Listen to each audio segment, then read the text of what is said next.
السلام علیکم ورحمۃ اللہ وبرکاتہ۔ الحمدللہ والصلاۃ والسلام علی من لا نبی بعد، اما بعد فاعوذ باللہ من الشیطان الرجیم، بسم اللہ الرحمن الرحیم۔ ناظرین، آج میں آپ کے سامنے بہت ہی پاورفل عمل رکھتا ہوں، اولاد کے متعلق حمل کا وظیفہ آپ کے سامنے، جو کہ بہت ہی بہترین وظیفہ ہے۔ جس طرح سورہ آل عمران آیت نمبر 38، جس طرح رسول اللہ صلی اللہ علیہ وسلم سے پہلے جو نبی آئے ہیں اس سے ایک پیغمبر کا یہ وظیفہ ہے، رب ہب لی من لدنک ذریۃ طیبۃ انک سمیع الدعاء۔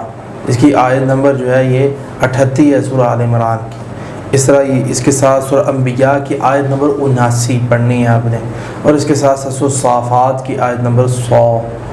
تو وہ کیا ہے؟ رب ہب لی من الصالحین، رب لا تذرنی فردن۔ یہ جو فردن والے لفظ ہیں یہ سورہ انبیاء کے ہیں۔ یہ 3 صورتوں کے اندر حمل کے لیے وظیفہ آ رہا ہے۔